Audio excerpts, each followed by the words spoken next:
ముచ్చటగా 3 టమాటాలు తీసుకొని కట్ చేసేసాను.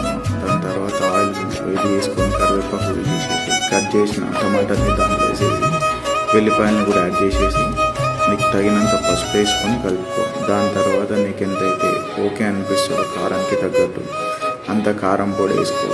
ఒకవేళ నీకు ఇంకా ఎక్కువ కావాలనిపిస్తే ఎక్కువ యాడ్ చేసుకో. అంత కారం వద్దు, లైట్ అనిపిస్తుంది ఇంకొంచెం తక్కువ తీసుకో. నాకైతే ఇంత సెట్ అనిపించి ఇంత యాడ్ చేస్తాను.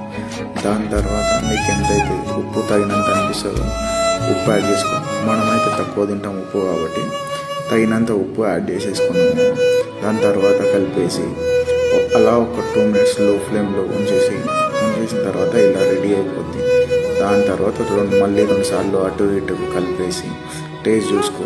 ఓకే సెట్ అనిపించిన తర్వాత స్టవ్ ఆఫ్ చేసేసి మన టమాటా కర్రీ రెడీ. దీంతో పాటు 2 ఎగ్